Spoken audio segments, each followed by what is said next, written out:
A very good morning, everyone. I am CS Kajal from Nyandeep Academy, and today we will be talking about the Hindu analysis dated 26th October 2024. Okay, so let's start.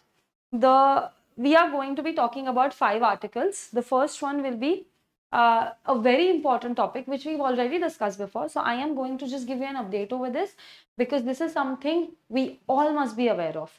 So the India-China LAC controversy. Second is important from the point of view of art and culture, relaunch mission to preserve the ancient books. Next is ISRO and DBT. They have come together to conduct a biotechnology. Then next is the transparent carbon trade policy. And last, excuse me, last we will be talking about tribal community and how they are removing the alien plants. Okay.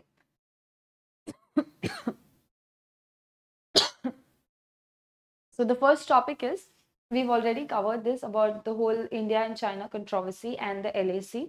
We've already seen that. If you have by any chance missed on to that news, you can prefer the analysis just a day or two pehle ka, and you will find out about the whole LAC controversy.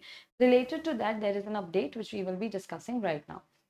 So yes, also one thing, that if you all want me to change the medium of language, if you all want me to give you all this information is in Marathi, please do let me know so that from next week we can continue this analysis in Marathi language.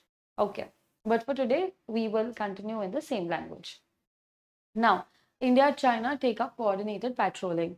Now we have already spoken about this in the last week or in the last sessions about Depsang and Dainchok. Okay, so there is this line of actual control which divides India and China, and Depsang and Dainchok have always been the point of controversies, the issues. Now, if I even showed you all the map where the China and India controversies often take place. Okay, so even in that map, if you see, it's the eastern Ladakh, the Arunachal Pradesh side. So it keeps happening again and again. So now we've decided, Chinese and Indian government, because the BRICS session is going on, the summit is going on. So behind that, we have had bilateral talks, and in those bilateral meetings, we have decided that along with this LAC, we need to avoid the face-to-face encounters that are happening again and again of our armies. So, if we talk about the current agreement that has just happened regarding Depsang and Debchok, so these are the two main points कि again and again यहाँ issues होते रहते हैं, and this has been happening since a long time. Okay, but we've already spoken about 2020, in April 2020 क्या हुआ था. This also we've covered in the last two analysis. There is an understanding right now, there is an agreement which says that the Chinese patrols will be allowed in Yangtze like before, and their movement will not be blocked. So we were blocking their movement, so we will no longer block it. Okay. Also, the patrols, patrols matlab what? The people who protect us coming together in groups. Okay. So these patrols, they will be spaced in such a manner that there will be no face-offs. So we are not purposely going there. They won't purposely be coming here. This is what we've decided in the recent talks. Also, they said because the winter is about to set in, and during winter, if we talk about those areas, it becomes unbearable and unimaginable for the soldiers, for the army people to just wait there and to continue with the whole patrolling process. It becomes extremely difficult. That is why this is the correct time that such a decision has come up, and they are saying that in such a scenario, it's better we back off, you back off, so that even our army people won't have to face the winter issues. Even your army people won't have to face that. This is the common grounds that we both the countries have come on to. Okay, and now they will be putting on a pause on that area for patrolling. So I had shown you the map. This is the Dibang and this is the Richu. So these are the areas that again and again controversy keeps happening. Now, if we talk about the Chinese army, so they have also been blocking us from going beyond the Y junction. There is a Y junction here. So they have stopped us from crossing that. And that was the reason that the entire issue took place from April 2020. And Yangtze was one of the identified disputed areas between India and China. And the Chinese army, they are big compared to, you know, like the other areas where they are settled in. In this particular area, the Chinese army in numbers is a lot. And this area, again and again, we've been seeing since 2011 that during summer months especially, there is some transgression. Like people are going from here to there, people are coming from there to here. So this Y junction has been a major bone of contention. Okay. Now, this was the update that I had to tell you all, that the part of Yangtze, we have allowed them to roam there without any issues. Also, they have let go, you know, their tight security, and they will also make us free movements for us up to a limit. Even in Arunachal Pradesh, there is a certain, up to a certain extent, we have allowed them to, you know, like be there, and we won't take a particular army action against them. So yes, that these are the certain agreements we came on, that during winter months, every winter this news comes up again and again. Our army is suffering a lot and this and that. So during winter months, our army won't be standing there, their army won't be standing there. Okay, so yes, this is the good news from India's perspective. Now let's see, hopefully Chinese also stay on their word and we won't have to again face a betrayal. So next topic is a relaunch mission to preserve ancient manuscripts. This is important from the point of view of art and culture. Okay, so NMM, that is the National Mission for Manuscripts. So NMM is going to be relaunched. It was already launched in 2003. I'll tell you what exactly NMM is, but it was launched in 2003. But now, for a few years, the work was not being done. It wasn't being taken seriously. So now, the government is planning to revive them, to relaunch them again.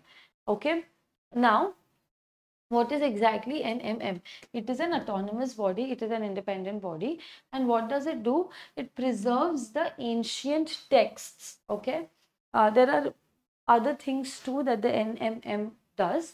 First of all, the old documents, it conserves it keeps them properly.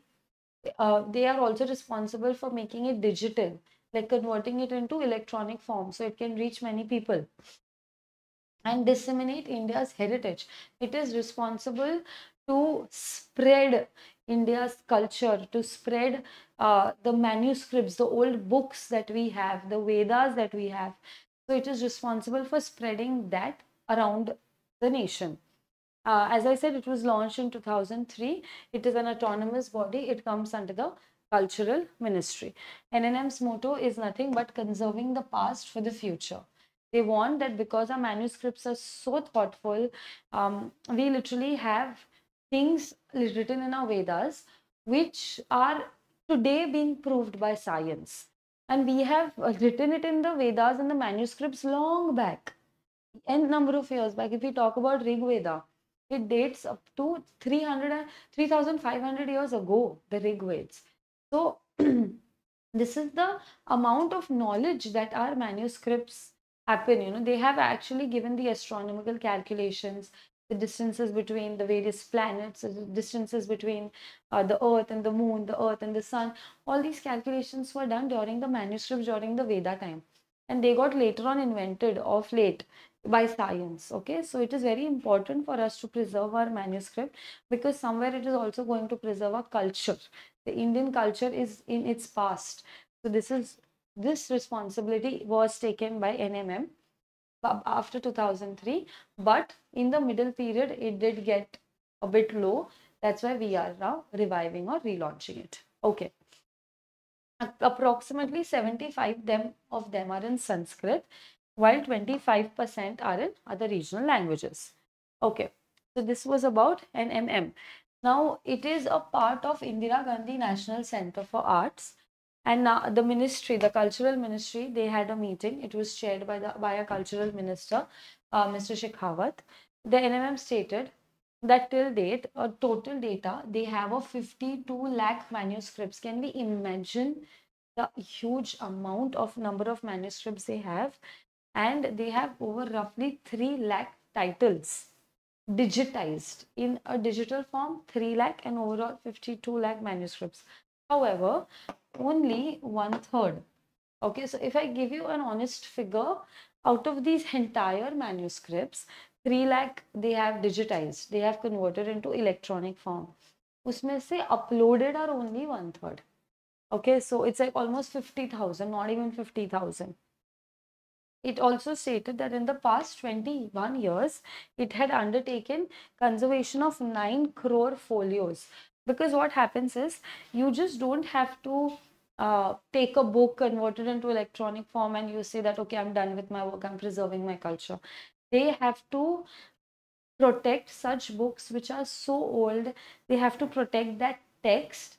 All this requires a lot of technology, a lot of preservation material.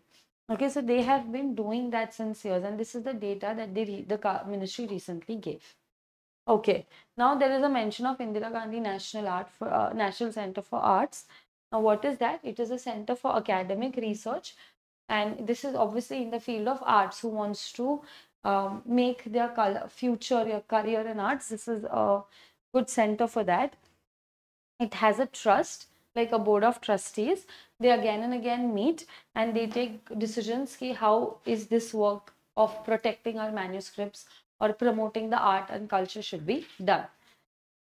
Okay, the next topic for the day is ISRO DBT sign agreement to conduct biotechnology experiments in space stations. Okay, now this is an important news, a very important news. If we talk about ISRO, we know what ISRO is, right? The Indian Space Research Organization. And what is DBT? DBT is Department of Biotechnology. नाम से ही पता चल रहा है, they are working in the field of biotechnology. Now, they both, ISRO, if I talk about ISRO plus DBT, they have had an agreement recently. What agreement? That they both will come together and they will do work related to the forthcoming Bharatiya Antariksh Station.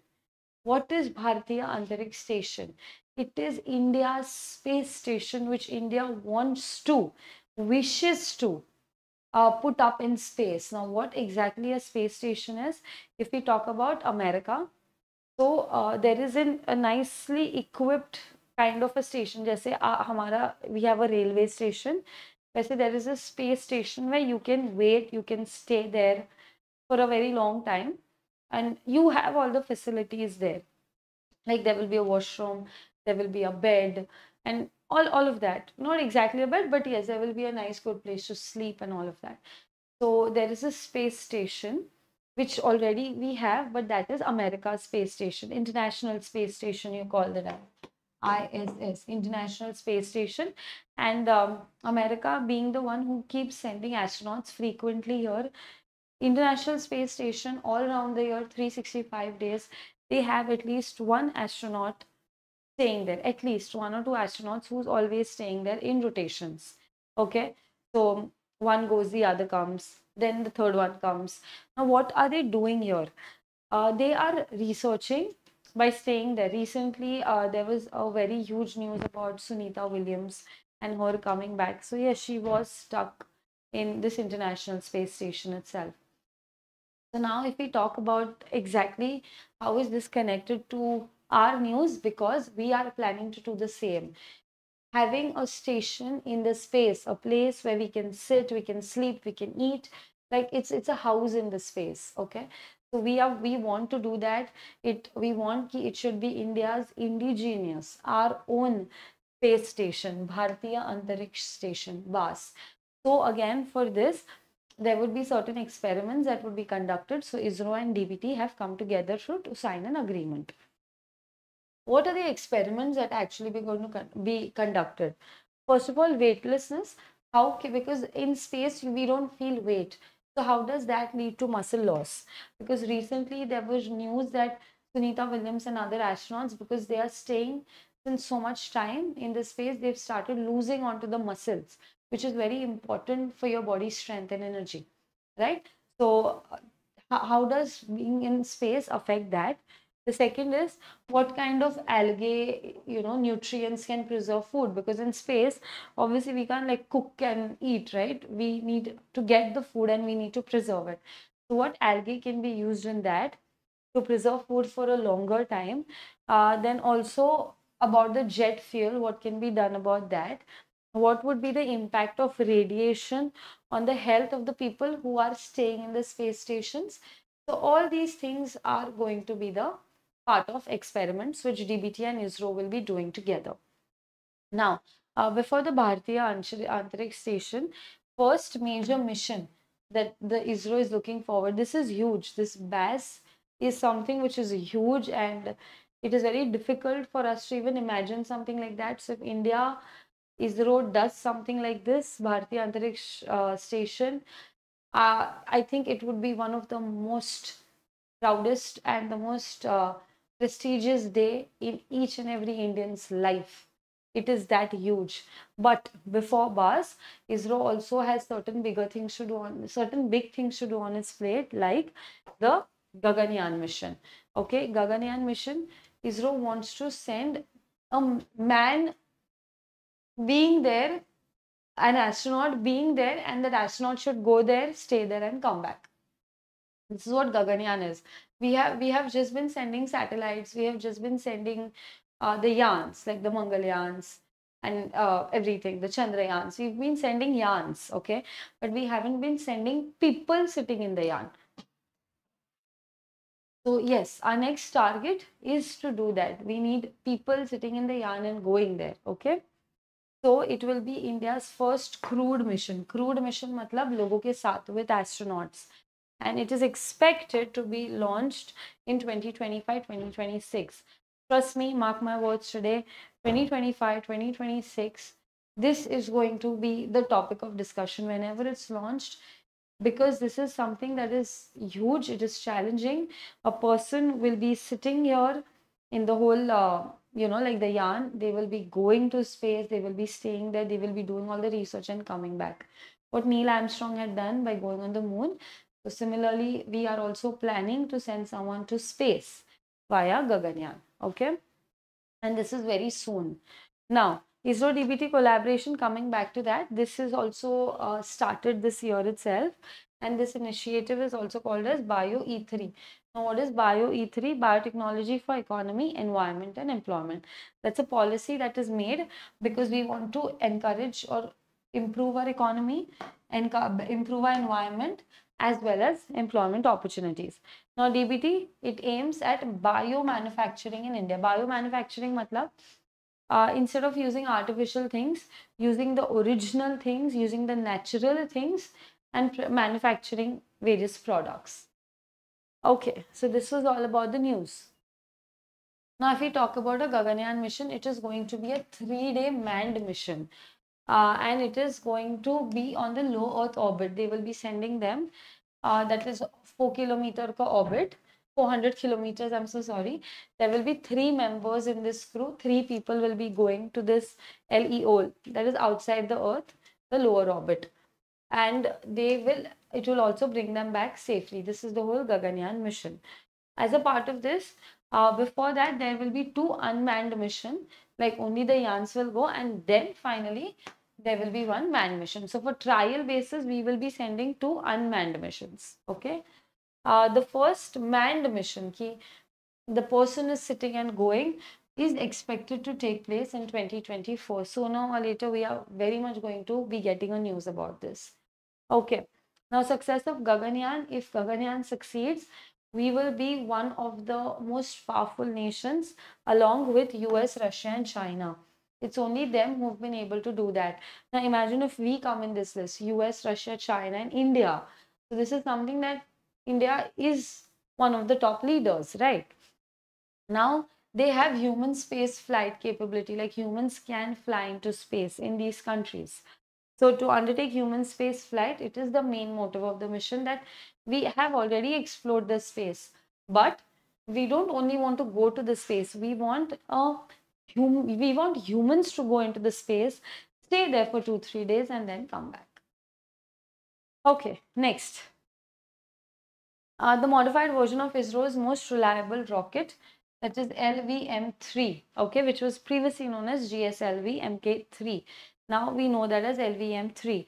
It has been used again and again. It is going to be used for launching of Gaganyaan mission as well. So whenever we are launching a particular yarn, we need a rocket.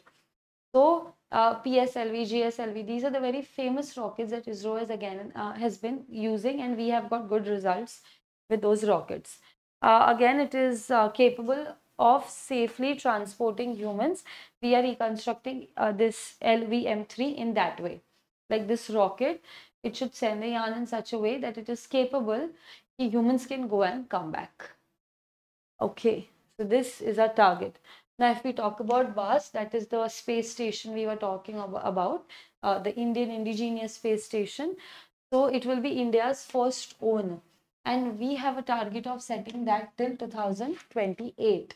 So of course, because this is a huge project, and as I said, it is going to be one of the biggest thing in every Indian's life if something like this happens.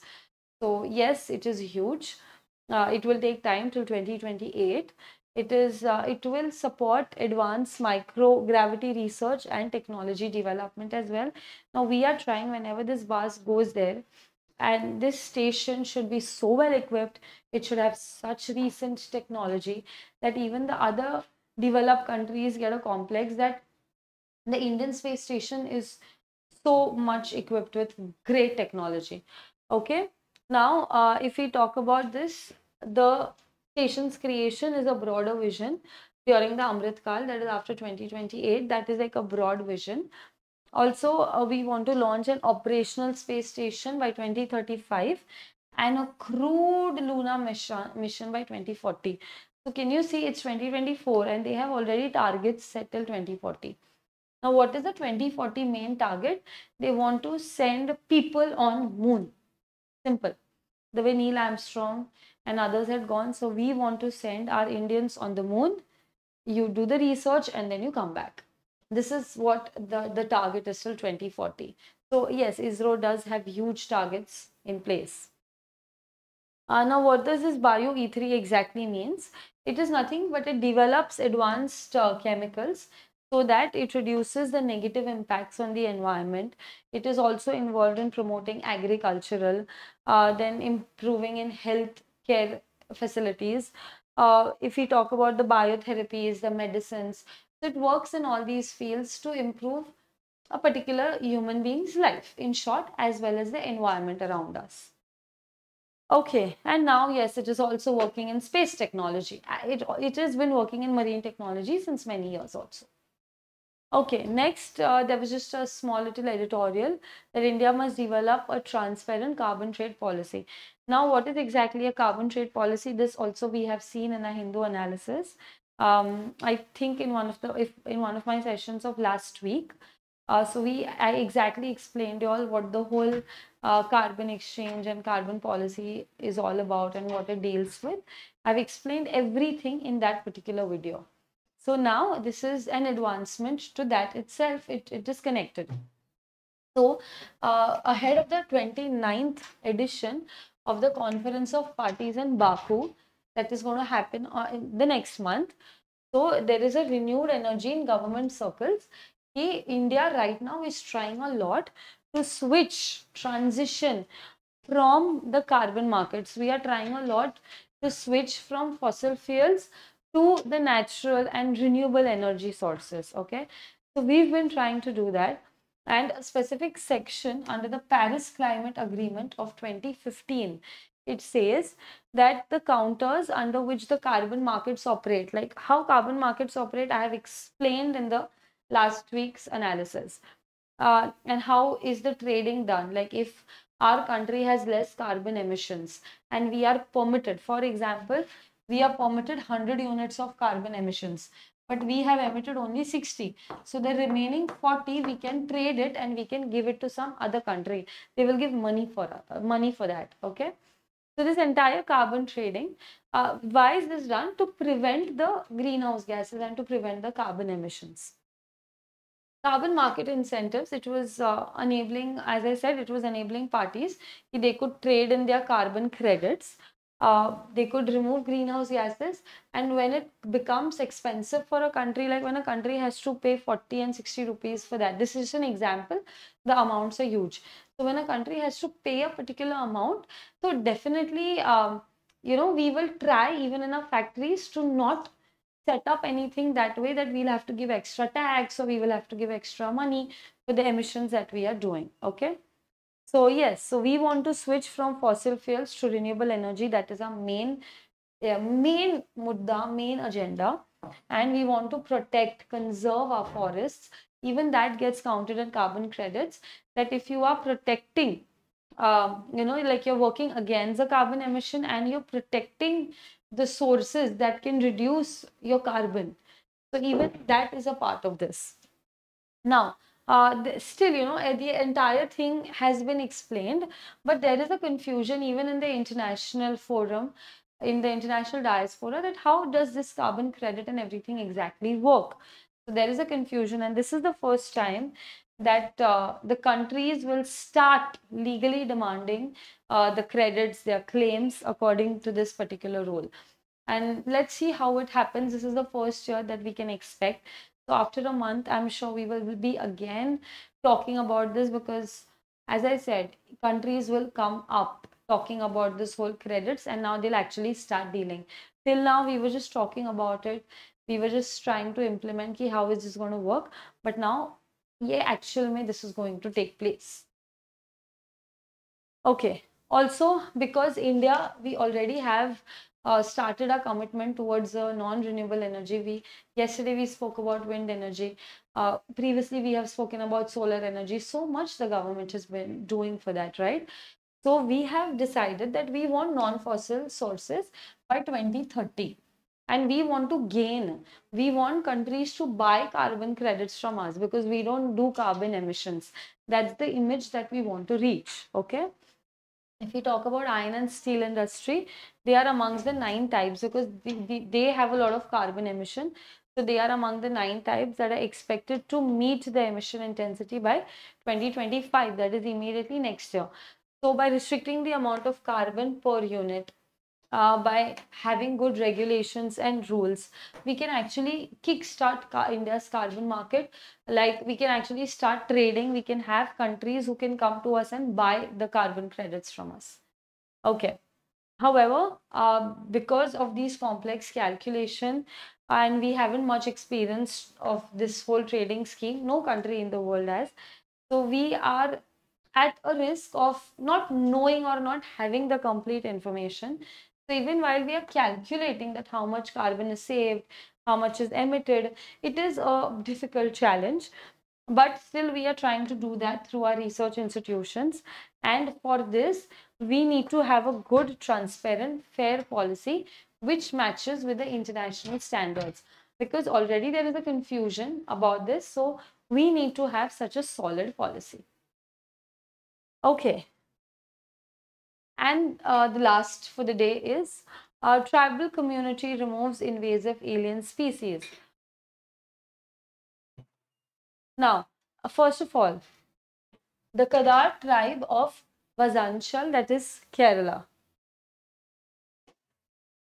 This is the Kadar tribe. Now, what have they taken? Before we go ahead, I would like to tell you all one thing, that there is a very important news in today's newspaper that is about anti-defection. Y'all need to know what anti-defection is. Now, y'all will say, ma'am, why didn't you cover anti-defection in this particular today's analysis? The reason is because we'll be coming up with a video maybe today or tomorrow, most probably today, maximum tomorrow. And in this video, we will be talking about anti-defection. We will be talking about the entire Maharashtra Vidhan Sabha, of what exactly can we expect and everything, okay? As well as from current affairs and exam point of view. Mainly from exam point of view, we will be talking about it while connecting it to polity. So yes, we are going to be talking about all this thing in details, including anti-defection in that particular video. That is a special video that has been made. And that is the reason that I am not covering anti-defection in today's newspaper. Okay, let's go ahead. So yes, there is this Kadar tribe of Vazhanchal, Kerala, and it has decided that because of the alien plants, because of the unknown and suddenly unnecessary plants have come up, because of which the original plants are dying off. There is no place for the original plants or original trees. So they are like now restoring it. So this effort is involving the local self-government departments, the Mangriyas, the Scheduled Tribe Development Departments, WWF India, the Kerala Forest Research Institute, and also the local people out there. They are getting involved, and this is a step that whatever the exotic, the outside and foreign plants that have come up, we need to eliminate them. Okay. Now, why do we need to eliminate them? Because of them, we are getting less space for a lifestyle. We are, which includes elephant, deer, and this also has resulted in increased human-wildlife conflicts, because when we know about a particular plant or tree, so the wildlife and the humans, we all know our barriers, but suddenly we see plants and trees which we don't know much about. We don't know how to get through them. We have no idea about its density, its nature. So even the wildlife and humans, we are going to be in a conflict. Okay. So these invaders, they said that because of them, the non-timber forest products which the people live on, this tribe that I told you about, they live on these products. And if these products are getting spoiled or they are not being grown enough, naturally they are not coming up in the forest, it is going to be a livelihood loss for them. So that is also their concern. This pilot project is being done at Pothupura, which is a newly established, it's a tribal group, hamlet, it's a group of people. So it's a tribal group. It is under the Vazhanchal division itself.